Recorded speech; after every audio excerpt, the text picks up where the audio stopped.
tauhid itu dalam dia. Ya, sebab itu Fatihah wajib. Sembahyang sebagai rukun. Kerana dengan kita mentahhir bacaan kita Alhamdulillahirabbil alamin, bila kita baca ayat yang pertama tu, kita telah menegakkan tauhid rububiyah. Ada 4 di situ. Bila kita alhamdulillahirabbil alamin, kita mentauhidkan zat Allah. Kita mentauhidkan akan kewujudan Allah.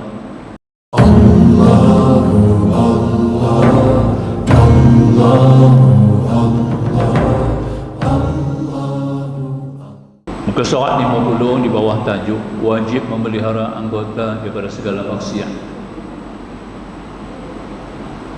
Dikaitkan perkara-perkara yang disebut sebagai memelihara anggota daripada segala maksiat ini masuk dalam tasawuf.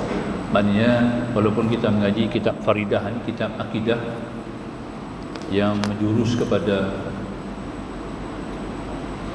2 kalimah syahadah tauhid, tapi menyempurnakan tauhid dalam tauhid mengikut Asy'ariyah, Maturidiyah, mazhab Ahlussunnah wal Jamaah, di mana kita sebagai menzahirkan, membuktikan, mentahqiqkan tauhid ubudiyah, tauhid rububiyah, tauhid ubudiyah. Kalau kita bercakap masalah tauhid rububiyah, kita bicara tentang syahadah, mentauhidkan zat Allah, kewujudan Allah, sifat Allah, perbuatan Allah, asma, nama-nama Allah. Itu bahagian rububiyah. Yang bila kita baca Fatihah, Alhamdulillahirabbil alamin, masuklah tauhid itu dalam dia. Ya, sebab itu Fatihah wajib. Sembahyang sebagai rukun. Kerana dengan kita mentahhir bacaan kita Alhamdulillahirabbil alamin, bila kita baca ayat yang pertama tu, kita telah menegakkan tauhid rububiyah. Ada 4 di situ. Bila kita alhamdulillahirabbil alamin, kita mentauhidkan zat Allah. Kita mentauhidkan akan kewujudan Allah. Kita mentauhidkan akan perbuatan Allah. Kita mentauhidkan akan sifat-sifat Allah Subhanahu wa taala. Sifat masuk dalam mentauhidkan asma, iaitu nama-nama Allah. Jadi 4 di situ. Sekarang kita nak menyempurnakan pula tauhid ubudiyah. Tauhid juga, ya, ubudiyah. Sebab rukun Islam kan dia 5. Dia awali dengan syahadah, kemudian ikuti dengan solat. Dan dia hubung kait dengan solat. Jadi tauhid tidak akan sempurna, tidak akan terlaksana, tidak akan betul-betul merupakan sebagai pengakuan kalau kita tidak menyempurnakan tuntutan-tuntutan arkan yang rukun Islam itu sendiri. Maka itu di sini musannif Syekh Ahmad Al-Fatani telah menyusun kitab ini ditambah dengan memelihara anggota daripada segala maksiat. Itu masuk dalam tauhid, tauhid tasyri', tauhid qasdi wal iradah, tauhid tauhid ibadah. 3 ada 3 di situ. Ini kita bicara yang 3 ni lah. Dia sambung dengan kitab dia supaya kita lengkap tauhid kita kepada Allah. Tauhid ibadah, ya, mengasahkan hukum-hukum Allah daripada Al-Quran dan hadis, mengasahkan, ya, tuntutan, permohonan, pergantungan, pertolongan kita hanya kita mohon kepada Allah, dan kita mengasahkan Allah, iaitu dengan mengikhlaskan ibadat kita kepada Allah. Dipanggil tauhidul ibadah. 3 ya, tauhidul tasyri', tauhidul qasdi wal iradah, tauhidul ibadah. Itulah yang kita ingin tambah sikit, upgrade pada kitab untuk kita mengaji, ya, supaya kita perluaskan lagi tauhid itu. Jangan orang baca kata sembahyang tu tak masuk bab tauhid. Sembahyang tu tauhid, mengisi tauhid tasyri', tauhid qasdi, tauhid ibadah. Itu wajib kita kena belajar, ya. Kalau tidak ada tauhid ibadah, batallah syahadah kita. tak pakai. Ini paling penting. Jadi wajib memelihara anggota daripada segala maksiat. Setengah daripadanya ialah makan riba, mendapatkan sesuatu secara riba. Maklum ya, kita tak payah kupas kaji lah benda tu. Tuan-tuan dan puan-puan sudah maklum. Makan riba ni, apa-apa juga yang berunsur riba dengan cara mendapatkan sesuatu secara riba. Tapi terjebak dengan riba, terikat dengan riba, itu kita tak boleh lari lah, ya. Tidak ada, kata Nabi, tidak ada satu orang pun boleh lari daripada riba. Nabi kata, ada hadis. Kita tak riba, kita kena dengan orang yang mengurus riba. Nampak ya? Kita tak buat, kita tidak makan riba, kita tidak berurusan riba, tapi kita simpan di bank-bank yang menguruskan urusan riba. Ya. Kita naik kereta, kita beli cash, tapi kita naik atas jalan raya. Jalan raya tu kerajaan punya. Kerajaan nak buat jalan raya, dia pinjam. Dia terlibat dengan riba. Ya. Takkan kerajaan pinjam bank Islam kot lah. Jadi maknanya kita terpalit juga dengan riba. Jalan raya tu yang dibina tadi ini dengan kerana kerajaan menggunakan duit kerajaan sendiri, duit kerajaan tadi melibatkan riba. Jadi kita terpalit juga dengan riba. Itu reti kata Nabi, di mana kita tak boleh lari daripada riba. Betul tak? Betul tak? Kita masuk satu kedai, kita nak beli barang, kita masuk hypermarket, pasar raya, kita beli barang. Pasar raya itu semua mengurus dengan urusan, mesti ada terlibat dengan urusan riba. Mana semua tokek hypermarket beli cash, ya, betul tak? Ya, semuanya urusan riba. Jadi kita beli barang, kita guna duit tunai, duit kita, tapi kita terlibat dengan penjual yang memperdagangkan perdagangannya juga dengan urusan riba. Apakah itu kata Nabi, tidak ada satu orang pun yang boleh lari daripada riba. Maka di sini kata musannif, makan riba mendapat sesuatu secara riba. Kita sendiri yang mencari jalan untuk melibatkan dalam riba. Ya, inilah sebab-sebab riba ni yang menjadikan satu sebab Yahudi, bangsa Yahudi dilaknati oleh Allah Subhanahu Wa Taala. Bangsa Yahudi dilaknat oleh Allah Subhanahu Wa Taala adalah di 5 sebab. Ada 5 sebab ya. Iaitu kerana antaranya mereka telah menghalalkan riba, mereka mengurus perniagaan perdagangan secara riba, dan mereka mengikatkan kita dengan riba. Kalau kita beli barang-barang khususan di Eropah, dia suka lagi higher purchase daripada kita beli cash. Sehingga ada kedai-kedai yang tak jual barang secara cash, kena jual barang secara riba. Ini di barat, ya, orang-orang kafirin mengurus perusahaan perniagaan dengan riba, ya. Jatuhnya, ya, Mesir dulu, Mesir yang boleh jatuh dengan kerana terusan Suez kerana menanggung hutang, ya, yang dibebankan dengan riba.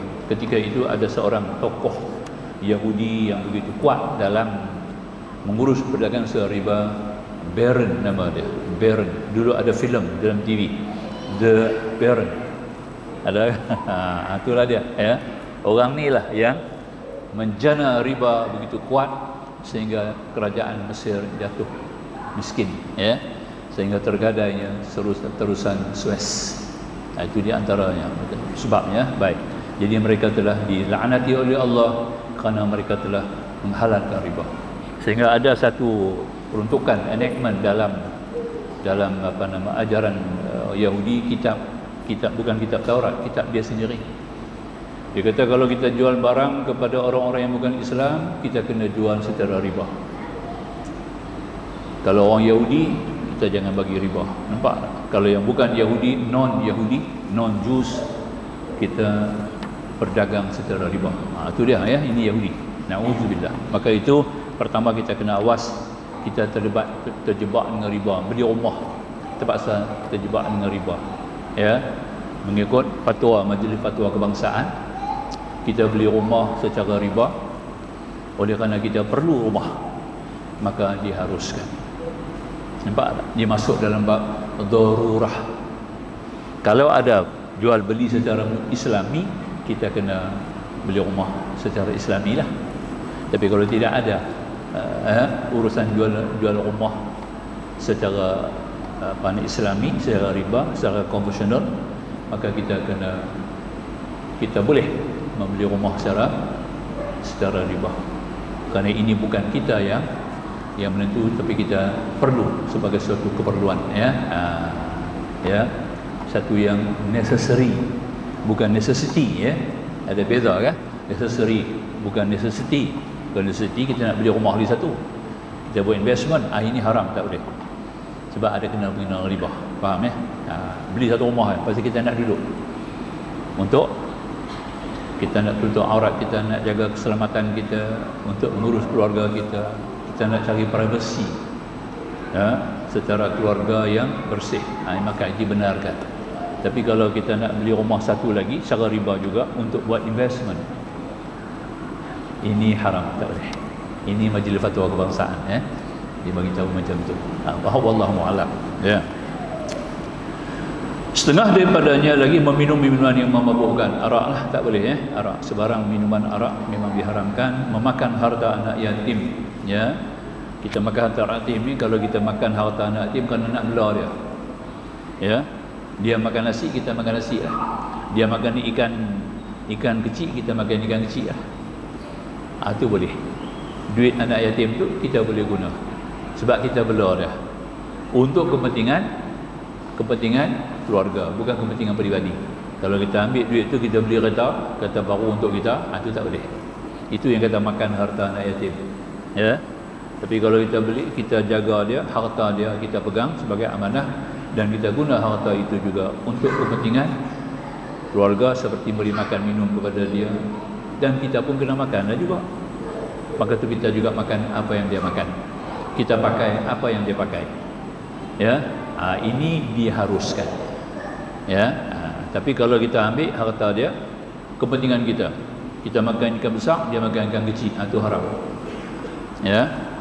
Kita guna duit tu, kita bagi berjalan kaki, kita tak beli kenderaan, kita beli kereta. Anak-anak kita guna muat dengan kereta kita, duit dia, nampak tak? Dia pula kita suruh berjalan kaki di sekolah. Ini adalah haram. Itu artinya makan harta anak yatim. Yang keempat, memakan setiap yang diharam oleh Allah, memakannya lah, termasuk berlebihan dalam makanan. Kulu washrabu wala tusrifu, kan Al-Quran kata. Makan dan minum tapi jangan lebih. Itu jadi atas kita, jadi atas kita sendiri. Bila kita makan, bolehlah halal, apa yang halal kita makan, boleh minum, boleh makan, tetapi jangan lebih. Bila kita lebih, yang harus tadi itu dah bertukar menjadi haram. Faham Kemudian mengumpat, mengancam, dusta, maki dan melaknat, ini masuk dalam kejahatan lidah. Afatul lisan dia panggil, ada sebanyak 19 perkara. Lidah saja ada 19 kelemahan, kesilapan dia, kebinasaan dia, yang wajib kita kena jauhi, wajib. Kemudian memandang kepada perempuan yang ajnabi, kepada muda-mudi dengan keinginan, dan memandang kepada aurat, termasuk laki-laki tengok perempuan, perempuan pun tengok laki-laki. Nampak tak? Tengok laki-laki maknanya melihat aurat laki-laki, bukan tengok orang laki-laki. Orang perempuan laki-laki pula tak boleh tengok aurat perempuan, itu artinya, bukan yang kita tak boleh tengok tu melihat aurat. Yang kita tadi ni tak boleh, kalau perempuan semua dah tutup aurat elok, bolehlah tengok. Boleh tengok, jangan menengok. Nampak tak? Itu dah memang dikecualikan, jangan menengok tambah lagi. Kalau memang kena tengok, kita nak berkomunikasi, berinteraksi dan urusan kerja, macam urusan mengajar macam ni kan, muslimah kan, saya tengok, tengok tu kena ada eye contact supaya ilmu itu lebih mujarah. Bukan ada sebab nak tengok kan, ikut-ikut hati itu nak tengok tunduk, tak mau angkat kepala langsung. Nanti orang kata pula ustaz ni tak angkat kepala langsung, dia tak ada eye contact, itu mengikut dalam teknik dalam kita mengajar, tidak memberi kesan, sebab kita ada bahagian depan ni, fokus depan ni untuk fikir. Bila fikir ni dia kena pakai mata, bila pakai mata dia akan pergi ke tangan. Nampak tak? Bila ke tangan baru dia naik balik ke akal, daripada akal turun ke hati. Nampak tak? Dia beza dah, tangan dulu. Sebab tu bila kita naik sembahyang, kita kena tekan tapak tangan kita naik. Bila kita sujud, dahi kita, kepala kita rendah. Bila kita naik, kita kena pakai tapak tangan sebab dia ada kontak dengan kepala. Nampak tak? Jangan tak pakai. Oh, banyak saya tengok muda-muda kuat lah. Pakai kenjui naik, tak payah tekan tangan. Kena dia kuat lah. Itu tak kena mengena dengan kuat. Dia kena mengena dengan saraf. Kontak saraf ni ada dengan tangan. Tengok saya bercakap tangan bergerak, kaki tak bergerak. Nampak tak? Ya? Bila kita bercakap, tangan belakang tak? Tangan bergerak tak? Jarang orang cakap tangan tak bergerak. Nampak tak? Kita lihat orang bisu lah. Orang bisu tangan tak bergerak. Nampak? Tapi kalau kita bercakap mesti gerak. Mesti bergerak sikit ada. Tak boleh lari. Ya. Lain anggota tidak berjangkit dengan akal. Tangan tu banyak sangat. Sebab tu bila kita tekan, kita nak naik daripada sujud, kena tekan tapak tangan ni. Ya. Dia ada saraf yang akan menyampaikan darah daripada saraf-saraf akal, di mana dia akan melembikkan suatu kesegaran dan kita dapat mengingat kembali, mengukuhkan ingatan. Insya-Allah kerak pakai tangan naik, kita tak nyanyuk. Bila mai perangkat umur nanti tak nyanyuk, tak kena penyakit nyanyuk. Nampak ya? Itu kelebihan. Nabi buat sunnah tu, sunnah Nabi. Ada penumbuk pula, yang ni lagi tak kena. Ada naik dengan penumbuk kan? Tak itu? One two geset go. Tu dah orang lari. Orang lari pun sekarang dia tak pakai penumbuk, pakai tapak tangan dah. Dah pakai tapak tangan tu. Lumba lari. Sebab dia dah tahu dah. Jangan pakai penumbuk Ini dua rugi. Yang pertama tak cerdik, kedua tak ikut sunnah. Habis makruh. Nampak tak? Ini sunnah buat roti. Di Mesir orang buat roti pakai penumbuk. Itu orang kerja buat roti kena pakai penumbuk. Dia tak boleh pakai tapak tangan. Habis ni keluar ni. Nampak tak? Dia tak boleh halus roti tu, tepung tu. Dia kena pakai penumbuk baru halus. Ada beza sikit lah. Yes. Baik, sambung Makan setiap yang haram, mengumpat, maki dan laknat. Yang keenam, memandang pada perempuan. Yang ketujuh, mendengar pengumpat. Kita tak mengumpat tapi kita dengar orang mengumpat. Memang sedap.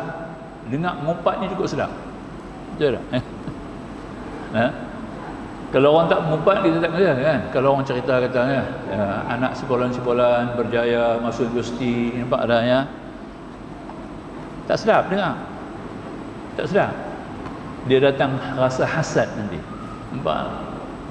Ya. Tapi kalau abang ada anak kawan tu ya, minta masuk universiti tak dapat masuk kan. Yang tu kita suka dengar. Benda yang tak baik, benda yang tidak murni, benda yang tidak indah, memang kita suka dengar. Nampak? Tolak telinga lagi. Tarik dia pergi mana-mana lagi sorok. Nak dengar kuat sikit. Lebih sikit maka dia kata mendengar pengumpat, na'udzubillah, jangan ya. Kemudian ke-8, mengurangkan sukatan dan timbangan orang jual beli ya. Jaga sukatan timbangan. Ini turun laknat sah. Orang yang menipu dalam takaran sukatan, timbangan, barangan akan ditimpa laknat oleh Allah Subhanahu wa taala. Kena laknat. Maka itu Allah Taala telah mengazab umat Nabi Allah Shu'aib alaihi salam. Telah jadi gerak gempah. Nampak ya? Dia telan habis ya. Banyak rakyat-rakyat jelata umat Nabi Allah Shu'aib telah mati dalam gerak gempah. Kenapa? Kerana mereka telah menipu dalam sukatan, dalam timbangan, dalam barangan. Ya. Maka turun bala. Jaga baik ya. Cukup bahaya besar dia beli. Ya. Nak kena hati-hati. Kita kena jujur, kita kena ikhlas, kita kena amanah ya. Dan kita kena benar. Akan memberikan manfaat yang sangat besar, pahala yang berganda-ganda. Itu lebih pula. Terbalik pula lagi. Dan khianat, mencuri, memukul, membunuh dengan tidak benar. Khianat, lawan amanah, mencuri, faham, memukul, mencederakan orang tak boleh ya. Sepak orang, jentik orang tak boleh ya. Anak-anak kita pun nak pukul ada gaya cara kan. Nabi kata bila anak kamu 7 tahun suruh dia sembahyang. Sebab sudah tamyiz, sudah tamyiz, sudah boleh beza kanan kiri, boleh suap, boleh makan sendiri, boleh bersuci sendiri. Ya. Dan bila 10 tahun dia enggan sembahyang pukul dan asingkan tempat tidur. Ya, bila umur 10. Sebab lelaki ni dia baligh lazimnya umur 10. Orang perempuan lazimnya umur 9. Dia awal sikit orang perempuan. Laki-laki 10. Nabi tak tekan orang perempuan, Nabi tekan laki-laki. Nampak tak? Bila anak kamu laki-laki, bila umur 10 kamu suruh sembahyang bila dia enggan rotan. Rotan tu kita tak boleh rotan. Ya. Tak boleh rotan anggota badan dia, kita kena rotan tapak tangan. Nampak tak? Tapak tangan. Jangan pergi pukul paha punggung dia, tak betul. Ya. Macam orang salah kena rotan tu tak boleh, ya. Kita hanya rotan di tapak tangan. Bukan jangan melukakan dia, ya. Bila kita buat macam tu jadi sebagai satu ancaman yang besar baginya. Ya, itu di antara gaya kita nak pukul pula tu, ya. Dan ada hadis Nabi kan, bila seorang ayah menggantung rotan, gantung rotan dapat pahala. Nampak tak? Allah, para malaikat mendoakan bagi orang yang ayah yang menggantung rotan. Ada hadis. Gantung ya, bukan nak pukul. Jadi anak-anak tu tengok, kita kena ajak kat anak tu pasal apa ayah gantung rotan. Nah, ayah gantung rotan ni sebab Nabi suruh. Nampak tak, ya? Kena bila kamu tak sembahyang umur 10, ayah kena rotan kamulah. Itu syarat suruh. Nampak tak? Maka tu kamu sembahyang, ya. Dia tanya pula, di mana nak rotan ayah? Di tapak tangan. Nampak tak? Itu dia. Tak gitu kan? Itu sajalah kewajipan kita. Cantik kan? Lagi. Kemudian laginya berjalan kepada yang diharamkan. Berjalan ke tempat-tempat yang diharamkan lah. Di mana tempat-tempat yang ada perkara-perkara syubhah.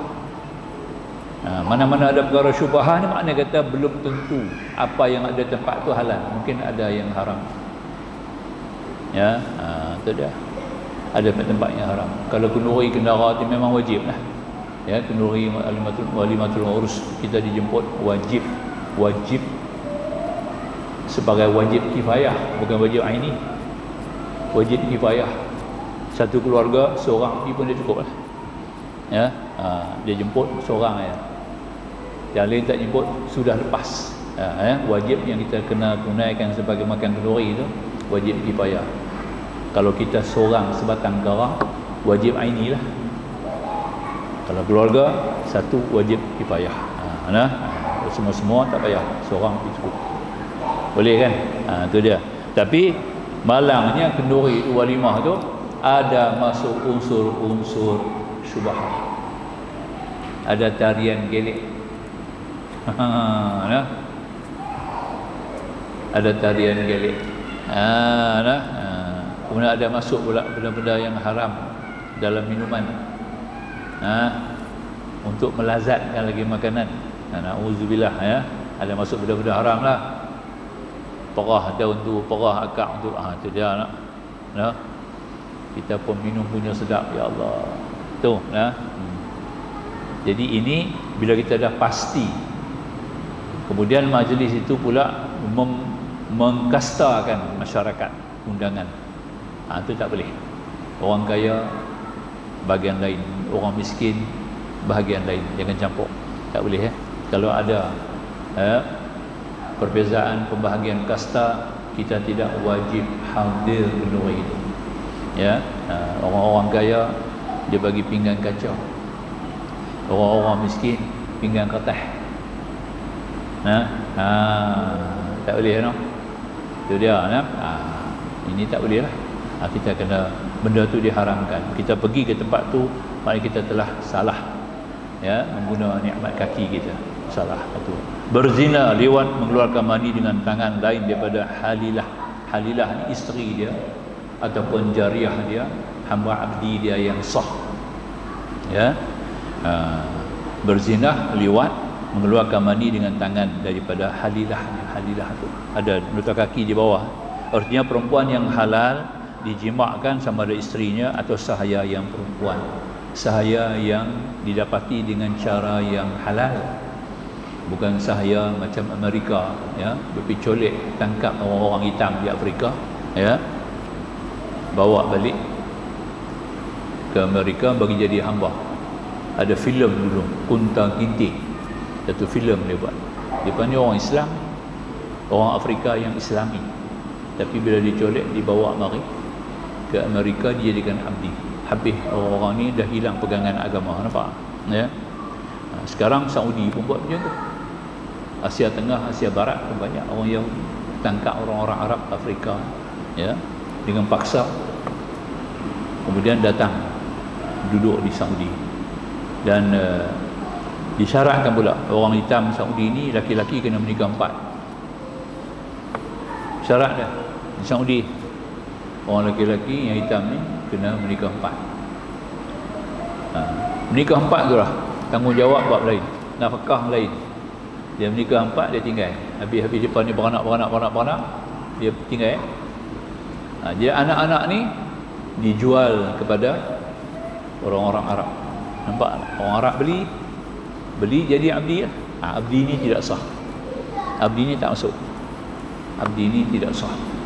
Beli abdi ni dia tolong yang kata muasasah setiap tahun bila kita pergi kampung, kita pergi haji, di bawah takbir muasasah akan urus, ya, urusan kita. Yang paling penting dia urus masalah transport, kedua masalah kesihatan, ya, ketiga masalah perhimpunan di masyair, yakni Arafah, Muzdalifah, Mina, ya. Yang ni urusan bawah muasasah, bukan tabung haji, ya. Tabung haji, pasport, kapal terbang, pergi balik. Dan urusan kita di Mekah, iaitu ketika kita beribadat, takat tu saja tabung haji. Yang lain semua muasasah. Betul tak betul, kena susah. Nampak tak, ya? Senang susah, jangan baca. Ini muasasah. Itu pengalaman saya cukup tahu sangat lah. Saya cukup masak dengan urusan muasasah ni, ya, cukup kenal sungguh. Jadi pendek kata, diambil orang hitam ni lah yang akan buat kerja. Bila bas kita sampai, barang-barang nak masuk ke hotel, nak naik beg ke hotel, orang hitam ni buat kerja. Orang hitam ni abdi lah. Abdi yang dicolek oleh orang Saudi, dia buat abdi, ataupun dibeli daripada perempuan-perempuan yang melahirkan anak-anak yang ada di Mekah, dan mereka tidak mendapat kerakyatan. Dia tidak dapat kerakyatan. Tiap-tiap tahun dia nanti keluar tunjuk perasaan, minta dihantar balik ke negeri Afrika. Tapi Afrika tak mau terima mereka. Tak boleh. Afrika dah susah nak terima apa. Jadi mereka hanyut, dan mereka tidak boleh kerja dengan kerajaan. Ya. Dia orang tak boleh masuk sekolah-sekolah kerajaan, tak boleh. Nampak, ya? Kalau tuan-tuan bisa ke Mekah, dia kata apa nama Dar Tauhid Intercontinental Hotel ada di sebelah dengan hotel Makkah. Ada Dar Tauhid, ya, Intercontinental Hotel. Sebelah dia Syarif Mansur, ke depan Syarif Kaabah dia panggil. Syarif Mansur tu, sepanjang Syarif Mansur sampai ke hujung kita akan jumpa Masjid Jin. Di sebelah kanan itu adalah Ma'ala, tanah perkuburan Ma'ala, ya. Jadi sepanjang-panjang Syarif Mansur tu, belah kanan itu perkampungan orang-orang hitam. Kita kalau pak kereta di situ, pakai kemek ada kereta kita, dia pantai lari ikut dia kereta kita. Kita duduk pak kereta, dia duduk, dia berehat, dia tidur di kereta kita, ya. Dia tengok ada barang elok sikit, dia pecah cermin, dia ambil apa dalam tu. Orang Arab dah biasa dengan dia dah. Siapa yang nak buh situ dah biasa. Dia kata dia orang nak shopping, terpaksa park situ lah kereta, ya. Jadi akan keluar dah budak-budak hitam ni, dia akan lari ke atas. Dia pandailah jadi abdi, ya, pekerja-pekerja dengan orang-orang Saudi, ya. Wallahu a'lam. Kita cerita sikitlah keadaan di Mekah sekarang ni. Kemudian menderhakai kedua ibu bapa, cukup maklum. Menderhakai kedua bapa ni adalah dosa yang kedua, ya, sesudah menyengutukan Allah. Ya, dosa yang kedua berat. Ya, lari daripada berperang dengan orang-orang kafir, bukan lari susun strategi, tapi lari kerana takut kalah, takut mati, takut dibunuh. Yang ini tak boleh. Ya, kalau kita lari, kita nak susun balik strategi kita serang balik, seperti dalam peperangan Hunain. Peperangan Hunain Allah Ta'ala abadikan dalam Quran, ya. Peperangan Hunain itu Allah Ta'ala abadikan dalam Quran. Nak beritahu kata ketika itu tentera muslimin sama-sama Arab berperang. Arab sama perang, tak masuk Yahudi. Arab berperang dengan Arab. Ya. Ya. Orang-orang Arab Islam berperang dengan orang Arab yang juga Islam. Nampak? Ada yang Islam, ada yang bukan Islam. Berlaku di Hunain, satu kawasan di Hunain. Ketika itu peperangan ini paling hebat kerana semua para sahabat Nabi turun. Semua wira-wira mujahidin Islam turun. Nampak tak? Sehingga di antara mereka menjadi ujub, kita garanti menang. Itu dia. Nampak tak? Dia naik satu perasaan ujub. Ya. Hari ini semua turun. Khalid ibn Walid turun, Umar Al-Khattab turun. Nampak tak? Talhah Ubaidillah turun. Ibnu apa nama? Ibnul Jarrah turun. Ya Allah, ya. Sa'ad bin Abi Waqqas turun. Ya. Zubair bin Awam turun. Abdurrahman bin Auf turun. Tak ada seorang pun dikecuali. Orang kuat-kuat, jago-jago. Turun. Maka tu di antara mereka sendiri sudah rasa ujub. Bila rasa ujub, sampai di Hunain kena serang. Tentera-tentera musuh telah menyusun begitu rapi dan telah menyerang tentera Islam, habis kucar kacir. Nabi sendiri pun dah tak terjaga, tak terkawal. Nampak tak? Tak terkawal. Cuma Saidina Ali dengan Talhah kawal Nabi. Ya. Berpecah habis tentera Islam. Bila berpecah tentera Islam, Nabi pemohon ampun kepada Allah di atas kesilapan tentera. Nabi takut dengar daripada cakap sama mereka sendiri. Nabi minta ampun di atas kesalahan, maka Allah ilhamkan semula dia dapat berkumpul. Masa tu larilah tentera Islam, terpaksa lari. Ya, terpaksa lari nak menyelamatkan diri dan untuk menyusun strategi. Akhirnya ni orang dapat menimpun, mencapai kemenangan dalam Hunain. Maka tu Allah abadikan kisah peperangan Hunain ini dalam Al-Quranul Karim. Tentang boleh tengok Al-Quran, ya. Baik. Kemudian lagi, memutuskan rahim kasih sayang. Nauzubillah. Ini paling besar dosa. Dosa memutus rahim ni dia akan terkena di dunia. Belum mati sudah kena azab di dunia. Ya. Dan belum mandi lagi. Hanya mati-mati aja dah mula busuk. Bau mayat lain, bau busuk mayat lain dah, tak sama. Bau mayat lain, bau busuk mayat lain, tak sama. Ya. Kalau mayat ni dia bau peluh. Kalau yang mati biasa dia bau peluh sebab dia keluar peluh. Nampak, ya? Tu lah. Dalam peluh ni ada dua lah. Ada peluh yang kita bau agak sedikit tidak menyenangkan, ada peluh yang wangi, ada beza lah. Jangan kata orang tahu tempat berasap. Bila mati ni bau tempat berasap, bukan nak panggil zon ini tempat berasap ni. Jangan salah faham pula, ya. Jangan kata ini bukan sunnah Nabi. Nabi memberi suatu sarana, ya. Kita kena tutup aib. Itu Nabi kata, tutup aib mayat. Bila dia mati ni, sebab akan jadi inilah, antaranya mayatnya akan busuk. Siapa yang busuk mayat? Orang yang durhaka ibu bapa, orang yang minum arak, orang yang berzina tanpa bertaubat. Nampak tak? Orang yang mendera, menzalimi anak-anak yatim. Tu, ya, orang yang zalim kepada binatang, buat ayah binatang. Ini orang-orang ni semua ni, na'udzubillah, mati keluar rohnya mula busuk. Jadi Nabi suruh kita pelihara, jangan aib, jangan dedah aib orang-orang mayat-mayat ni. Maka ulama memikir apa cara? Dengan cara kita kena ada satu satu substitute daripada segi memberikan perlindungan, kita wangikan. Jadi kita guna dupa lah, tempat berasap, masukkan setangi, ya. Kemian setangi, wangilah untuk wangikan rumah. supaya orang tak cakap. Kalau bau busuk, orang terlindung. Nampak? Nak jaga aib mayat. Bukan panggil tuan ini. Orang tak faham ni lah kata, oh Nabi tak buat. Bid'ah. Ya. Asap ni makanan jin. Na'udzubillah. Jin pun gelak kita. Nampak? Hampa punya tak reti ya. Bukan asap ni panggil jin ya. Ya, memanglah jin makan asap.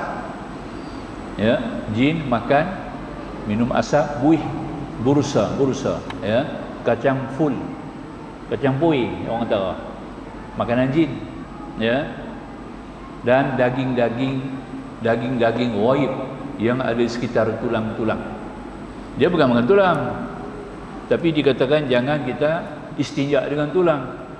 Kerana tulang itu adalah makanan jin. Sebenarnya sahabat pun fikir juga, bukan kita. Sahabat kata, Rasulullah, dia makan tulang.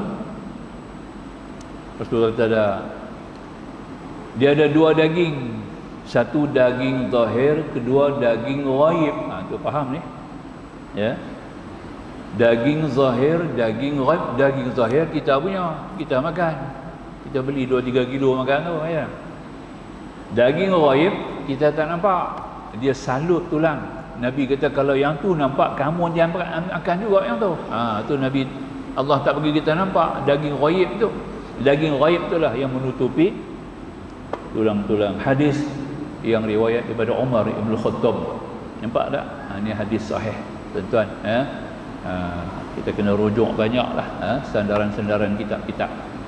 Kita akan jumpa mengenal jin ni kan. Dalam bab iman ni kita ada bab perkara kita mengaji uluhiyah, nubuwah, sam'iyah dengan apa nama? Ruhaniyah. 4 bahagian. Nampak ni? Tu ya. Jadi dia masuk dalam kumpulan nubuwah. Mengenal wali, mengenal jin, mengenal malaikat, ya. Mengenal benda-benda yang gaib, hantu raya, pelusik. Masuk dalam kumpulan nubuwah. Kena mengaji bab tu. Ya. Kena ada kitab rujukan. Bukan main pakai dengar-dengar begitu aja ya. Hantu raya masuk dalam bahagian mana? Bab iman kita mengaji hantu raya. Raya tu besar. Hari raya hantu raya, jalan raya, pasar raya, hari raya. Raya tu besar. Jin hantu besar. Nampak? Macam mana main hantu besar ni masuk dalam bab nubuwah. Kita mengaji bab nubuwah. Empat dia punya silibus dia dalam Islam. Mengikut Imam Abu Hasan Asy'ari, Maturidiyah. Kita kena mengaji bab ilahiyah, ketuhanan, bab nubuwah. Kena mengaji ya. Ketiga bab sama'iyah yang kita dengar, dan 4 mungkinat yang keempat. Ya. Betul. 4 benda ni, 4 bahagian peringkat ni kita kena mengaji. Wajib kena mengaji sebelum masuk kubur. Nampak tak? Ilmu dunia tak wajib. Hanya untuk kepentingan bagi tujuan pentadbiran, bagi tujuan pembinaan, bagi tujuan keselamatan, ilmu dunia. Nampak tak? Ya, buat sampai PhD, sampai masa habis. Yang ni tak boleh, kena sampai depan masuk, sampai dalam kubur baru dia akan tanya. Ya. Silakan muazzin dengan segala hormat mengumandangkan azan.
Muhammadar Rasulullah.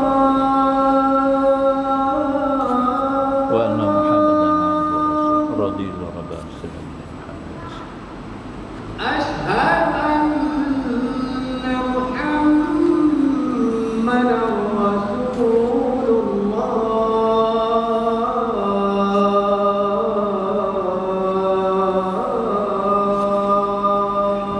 محمد رسول حي على الصلاة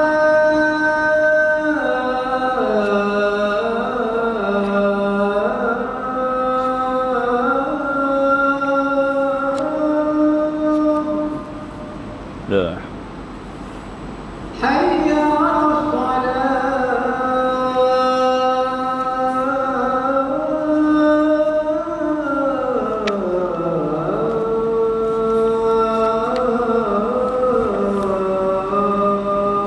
ولا حول حي على الفلاح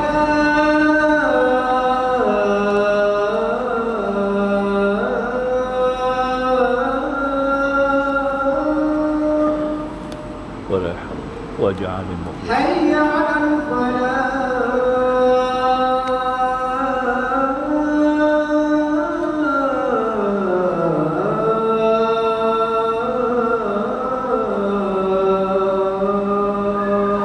لا الله أكبر الله أكبر الله لا إله إلا الله لا إله إلا الله محمد رسول الله جلالي وعظمة سيدنا محمد فضيلة شفاعة يوم القيامة الحمد لله وصلاة وسلاما على رسول الله وآله وصحبه ومن نصره وواله. Ya, insyaAllah ya tuan-tuan, bila bab iman ni kita kena kuasai pengajian ilmu dalam 4 bahagian silibus ya. Iaitu pertama bab ketuhanan ilahiyah, kedua masalah kenabian nubuah masuklah, cerita wali, cerita jin apa semua dalam tu. Yang ketiga bab sama'iyah, hanya kita dengar ya, tak ada bukti, tak boleh diuji dalam amal. Kita kena percaya, dengar percaya. Tapi kita kena dengar yang betul-betul daripada qat'i, something authentic ya. Min al-Quran wal ahadits Nabi sallallahu alaihi wasallam. Ya, dalil-dalil yang authentic. Yang Arab kata qat'iyyah, min dalil qat'iyyah min al-Quran was sunnati Nabi Muhammad sallallahu alaihi wasallam. Ya. Sebab tu Abdul Qasim Junaidi dan tasawuf mengatakan mazhabuna min al-Quran wa sunnati Muhammadin sallallahu alaihi wasallam. Mazhab kami Al-Quran dengan sunnah. Kami bukan reka-reka. Begitu kata Abdul Qasim Junaidi Al-Baghdadi, pengasas ilmu tasawuf. Ya, itu faham baik. Jadi maka tu dalam bab akidah pun serupa juga. Ya. Di mana Abu Hasan Asy'ari, Abu Mansur Al-Maturidi, dua jago akidah ni yang wajib kita kenali sebagai pengasas, penyusun, perumus mazhab sunnah wal jamaah yang dibawa daripada Nabi SAW. Ya, di mana mereka punya dalil akal yang mesti tidak ada bawa hujah-hujah yang munasabah, dalil naqal mesti daripada Al-Quran, daripada hadis baginda besar Nabi SAW. Ya, itu faham ya. Ijma' tak boleh, qiyas tak boleh. Kalau akidah, ya, hukum haram halal juga demikian. Ya, baik, sambung lagi. Kemudian mengutuhkan rahim, jaga tu dosa besar. Jadi maka tu bila ada orang mati putus rahim ni masih kekal dalam dosa mengutuhkan rahim, maka dia punya jasad dia busuk macam tu kita bubuh lah tempat berasap, nak tutup dia punya aib tu ya. Faham ya? Tujuan bubuh tempat berasap tu kerana nak tutup aib. Kerana Nabi suruh kita tutup aib orang yang mati, jangan habaq ke orang, habaq nak ya. Sampai dia punya bau pun kita kena tutup. Bukan dia punya latar belakang kisah-kisah dia saja. Sampai ke situ nak jaga maruah orang Islam. Tidak. Kalau orang masuk kita busuk. Tapi ada mayat yang tak boleh tutup dengan bau. Duk busuk tampu lah sampai keluar. Insya Allah sampai kiamat kot ya. Ya, mayat Mustafa Kemal Atatürk di Istanbul. Ya, dia ada dia punya dewan dia sendiri, simpan jenazah dia. Dia punya jenazah pun tak boleh simpan dalam tanah, kena zahir keluar, bubuh atas tanah. Dia orang bina pula satu skop untuk tutup dia. Ya, jadi kita masuk pintu dewan tu dah bau. Dia bagi kita tadi ni, ya, penutup pelitup muka, bagi seorang satu pakai, ya. Tapi nak pergi ziarah makam dia, pembesar negara nak ziarah kena masuk lah, kan. Masuk dewan dia bau. Tu paling teruk lah. Sebab dia telah menodai agama Allah Islam di Turki dengan menghapuskan syariat Islam yang ditaja daripada awal oleh Khalifah Osmani, ya. Itu dia menanggung azab dia lah. Dia tukar habis hukum Islam kepada hukum sekular, dengan pakai hukum sekular, tu dia, maka dia kena bala kufur kafir dia kepada Allah Subhanahu Wa Taala. Ya. Kemudian menzalimi makhluk Allah, mana-mana makhluk dah, sama ada makhluk jamadat, nabatat, hayawanat. Ketiga jamadat, batu batan, bukit bukau, tanah kita biar kosong, kita tak bekerja. Kita ada tanah, nampak, ya, kita tidak guna nikmat tanah, bercucuk tanah, biar tanah itu terbuang. Dulu ni masjid-masjid kita pakai nazir, dulu lah, sekarang tak ada lah. Jawatan nazir, apa dia tu nazir ni? Ya, untuk menjana satu kemajuan kepada karya kita dengan kita guna tanah-tanah masjid yang ada, ya, tanah-tanah wakaf masjid, untuk menghasilkan suatu hasil investment yang boleh kita dapat hasil supaya karya kita mendapat serba-serbi bantuan, kemudahan, pertolongan. Itu tak. Tapi nazir-nazir ni tak buat apa. Sebab nazir-nazir ni bukan ekonomis. Sepatutnya nazir ni mesti seorang yang pakar ekonomi, mesti tahu soal ekonomis. Baru dia tahu menaja, tahu memanfaatkan tanah-tanah kosong. Maka itu jawatan nazir dihapuskan. Tak ada sekarang. Ya, serah kepada AJK, pengurusi jawatan kuasa. Yang kena lah. Kita jawatan kuasa ni pula patut kena ada seorang pakar ekonomi. Dua, kena ada seorang pakar rujuk tentang hukum hakam. Kedua, seorang ekonomis dalam pentadbiran masjid. Kita gajikan dia, bayar gaji, nampaklah. Kita form satu office untuk memperkemaskan perjalanan karya. Bukan saya nak ajak pula. Itu yang tuan-tuan boleh baca dalam satu buku, kitab Masjid, nama kitab. Cuba beli, ya, Masjid dalam bahasa Rumi, ya. Yang ditulis oleh Dr. Sidi Ghazalbah.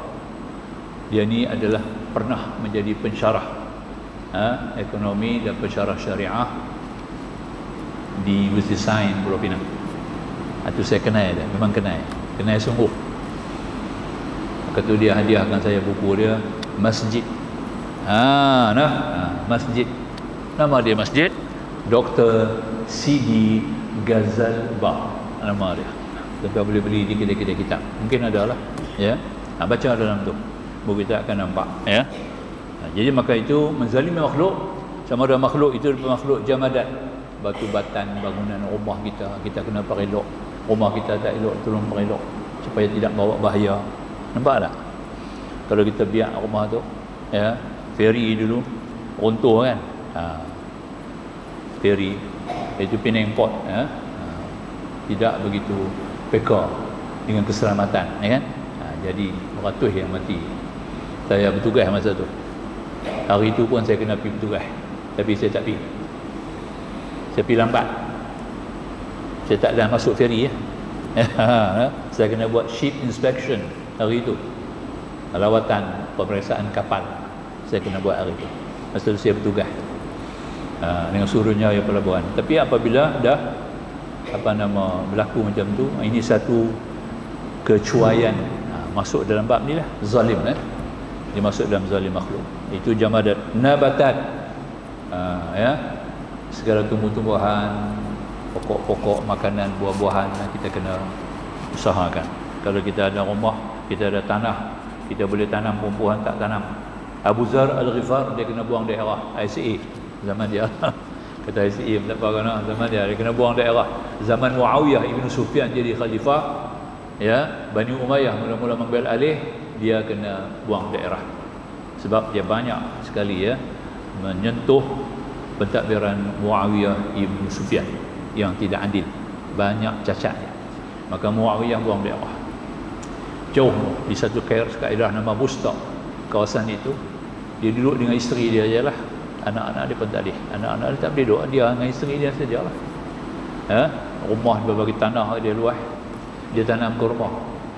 Masa tu umur dia ada 73 tahun, umur Ghanum dia panggil lah. Umur 70 ni umur Ghanum lah, tahu? Kalau memplam dah Ghanum lah, no? Tak itu. Dia jaga tu lah. Jadi pendek kata, saya Ghanum dah lah ni. Dia main ngajak, nah. Jadi pendek kata, dia pun tanam pokok kurma keliling rumah dia. Orang main tanya kat dia, hang dah tua nak mati dah 3-4 hari lagi, hang duk tanam kurma. Dia buat apa? Dia kata, tanah ni satu nikmat rahmat daripada Allah. Kita tanam tanaman apa-apa yang boleh manfaatkan supaya kita berlaku adil kepada tanah. Kita mensyukuri nikmat yang diberi Allah kepada kita. Dan apa yang aku tanam ni bukan untuk aku, generasi yang akan datang boleh makan. Sekurang-kurangnya burung-burung terbangan boleh makan. Nampak? Tengok, ya. Ini Abu Zar Al-Ghifar. Tuan-tuan, kalau ada internet, buka Google, type, ya, Abu Zar Al-Ghifar, bacalah sejarah dia, ya, latar belakang dia. Oh, sangat-sangat menggalakkan kita tadi kepada kemajuan, ya. Sikap sifat yang begitu kuat sebagai seorang murabbi, seorang mujahid, ya, seorang yang muallim dia tu, ya. Ini Abu Zar Al-Ghifar radhiyallahu ta'ala anhu. Kenal sahabat Nabi, ya, sebab kita baca dalam Fatihah, siratal ladzina an'amta 'alaihim, jalan seperti yang kau beri nikmat ke atas mereka. Siapa mereka? Kita tak mau tanya mereka tu, nak dalam Fatihah kita tanya, ya, jalan seperti yang kau telah berikan nikmat ke atas mereka. Alaihim, manhum, siapa mereka? Minan nabiyyin was-siddiqin wasyuhada was-salihin. Itulah mereka. Nampak? Kita kena mengaji sambil cerita mereka. Itu dia, nah? Jangan ambil cerita politik lah. Pasal PRU ni lebih kita faham daripada tak betul kan? Kita kena mereka tu wajib mengikut Asy-Syaikh Al-Alamah Al-Faham Hasan Ali An-Nadwi, seorang ulama besar, ya, dia dari Pakistan. Dia kata wajib ilmu sirah. Kita wajib mempelajari, mengetahui ilmu sirah. Fardu ain 3, ya. Tauhid, fiqh, tasawuf. Dia tambah 1. Nampak tak? Ilmu sirah.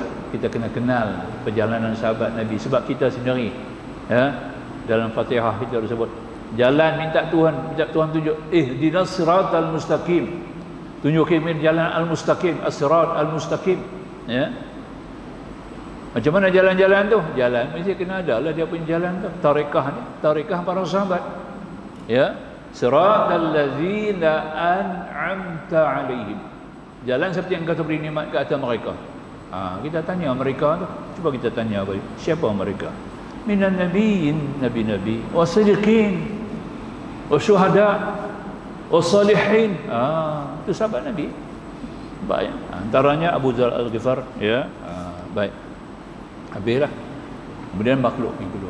Makhluk yang ketiga, hayawanat kita lah. Binatang kita, jangan buat naya burung belah burung, jangan buat naya kucing belah kucing. Nampaklah. Belah kucing tak bagi makan. Kalau tak kena mengenal belah borok, belah gerak, tak bagi makan. Nampaklah. Duk dera dia tak boleh. Apatah lagi binatang ternak, kita nak manfaatkan daging dia. Semuanya kita kena berlaku adil.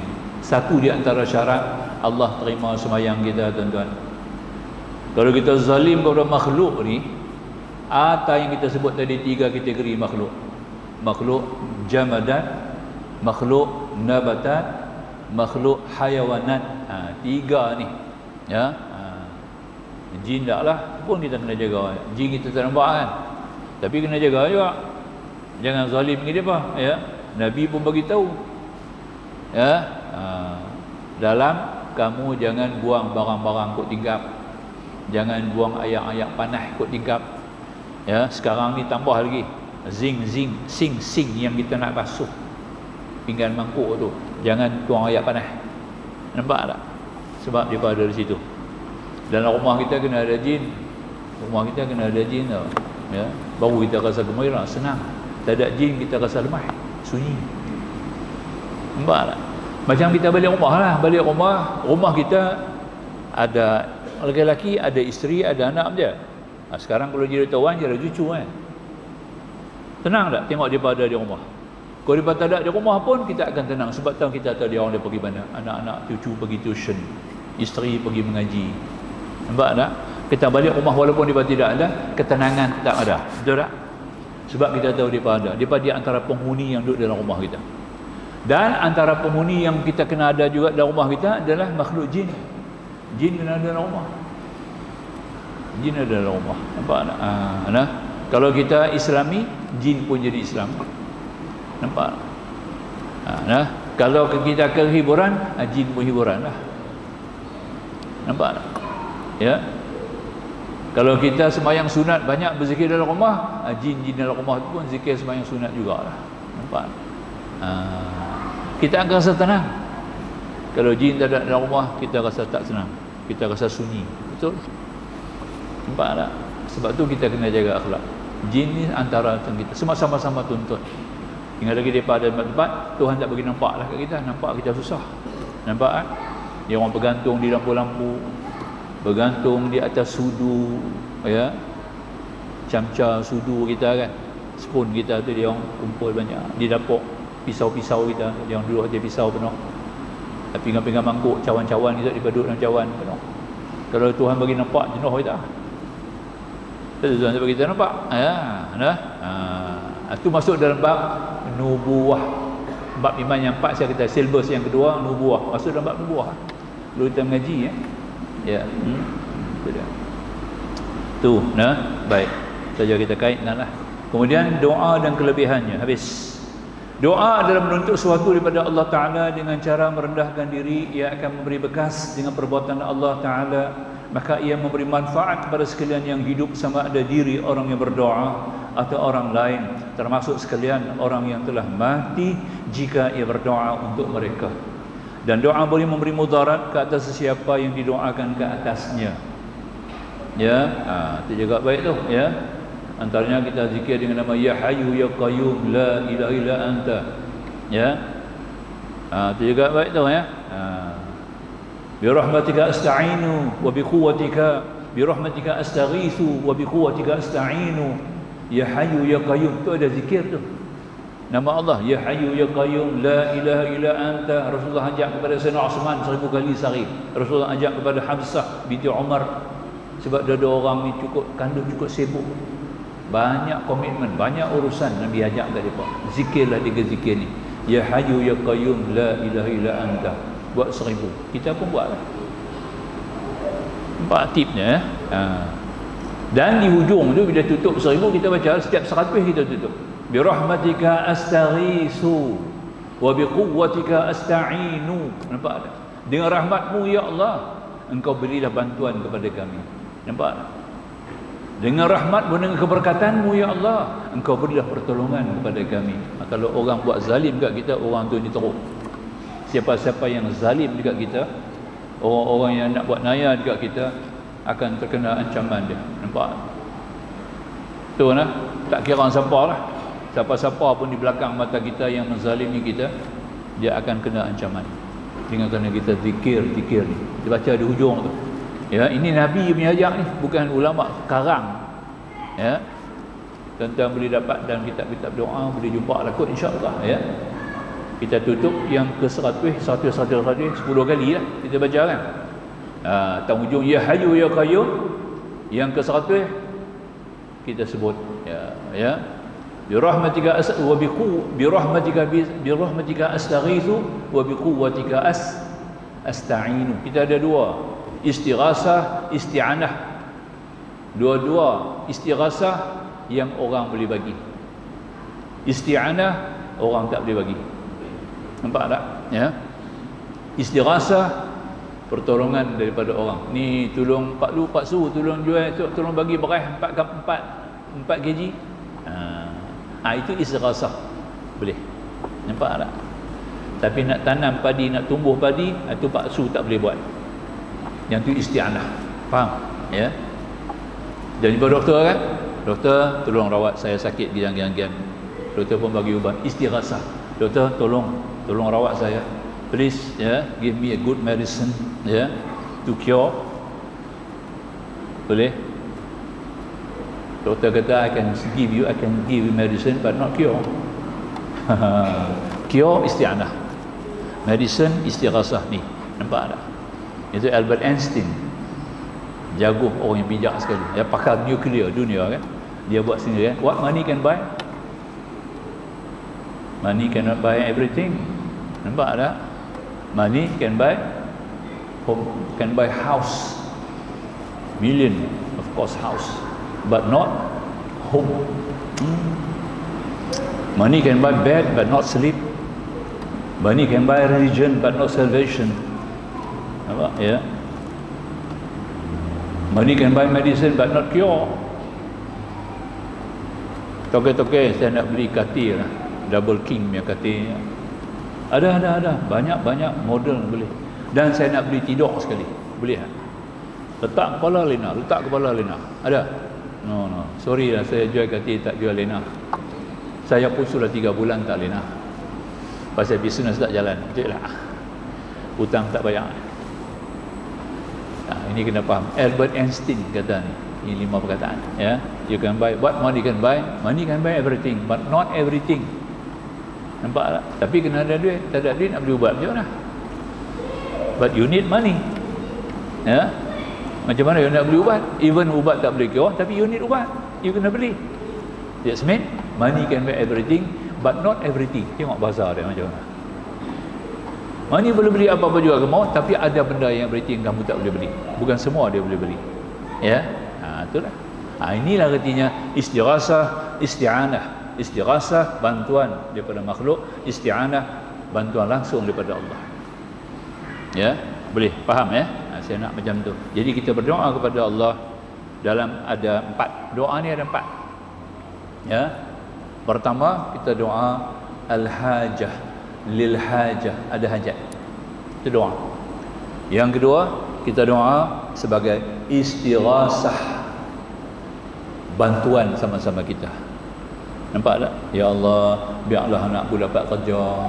Nah, ya Allah, dia nanti biar ini, izinlah ya Allah Tuhanku, bagilah dia dapat kerja tu. Itu istighasah. Nampak tak? Nah.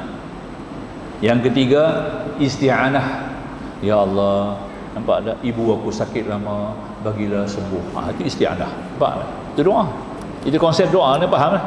Yang keempat, isti'azah. Paling banyak, ya Pak ya. Allahumma na'udzubika minal aras wal junun. Kita minta doa. Allahumma inni a'udzubika minal hammi wal hazan wa minal ajzi wal kasal. Ya. A'udzubillahi samil alim minasyaitonir rajim. A'udzubika minka. Itu dia panggil isti'azah. Ada 4 Yang pertama lil hajah, yang kedua istighasah, yang ketiga isti'anah, yang keempat isti'azah. Betul tak? Itulah 4 yang datang daripada Nabi. Kita kena tahu doa kita nak minta. Imam-imam nak baca doa lepas sembahyang tu, dia kena tahu ni konsep ni. Kalau tidak masuk habis. Hari ni ada doa masuk, Bismillahirrahmanirrahim, la yadur ma'asmi syai'un fil ardi wala fis sama' wa samil alim. Imam baca doa. Nak amin macam mana tu? Nak amin macam mana? Dia bukan doa. Bismillahirrahmanirrahim, itu bukan doa. Nampak tak? Dia istighdamul hakikiyah nama dia. Permulaan yang hakiki pada semua perkara. Kita nak mula apa boleh baca doa bismillah tu. Kita nak baca doa ni, sembahyang pun boleh. Kita mula bismillahirrahmanirrahim. لا يضر مع اسمه شيء في الأرض ولا في السماء وهو السميع العليم. Alhamdulillah. Boleh mula dengan bismillah. Dia istiqdamul hakiki nama dia. Dia bukan doa. Imam baca doa, dia baca dah masuk dalam doa. Kacau. Mana kata apa ni? Dia bukan bentuk minta. Dia mentahirkan kebesaran Allah, kekuasaan Allah, kemuliaan Allah, keagungan Allah. Pada permulaan disebut dengan istiqdamul hakikiyah, sebagai pembuka permulaan yang hakiki. Nampak? Libuh di tengah sebagai doa, makmum tak tahu nak kata apa. Nampak? Ini jadi masalah ya. Dia kena faham dekat doa tu, kita kena mengaji sampai ke situ lah ya. InsyaAllah saya kira cakap tu dapat ya. InsyaAllah kita akan sambung 51 lain-lain perkara yang wajib diiktikadkan. Boleh lah, sudah tandakan ya. Lain-lain perkara yang wajib diiktikadkan. Aqul qawli hadza astaghfirullahal azim li wa lakum. Akhirul kalam wallahu subhanahu wa ta'ala a'lam. Bismillahirrahmanirrahim. Alhamdulillah, salatu wassalamu ala rasulillah wa alihi wa sahbihi ajma'in. Subhanaka la ilma lana illa ma 'allamtana innaka antal hakim. Fa fahamna Sulaiman wa kullan atayna hukma wa 'ilma wa sakharna ma'a Daud al-jibal yusabbihna wa tayra kunna fa'ilin ya hayyu ya qayyum ya rabb Ibrahim wa Ismail wa rabb Daud wa Sulaiman wa rabb Musa wa Harun wa rabb نبينا محمد صلى الله عليه وسلم. اللهم ارزقنا الفهم والعلم والحكمة والعقل ونور قلوبنا بنور هدايتك كما نورت الأرض بنور شمسك أبدا أبدا. ربنا زدنا علما وارزقنا فهما. ربنا آتنا في الدنيا حسنة وفي الآخرة حسنة وقنا عذاب النار. Walhamdulillahi rabbil alamin. Wassalamu alaikum warahmatullahi wabarakatuh.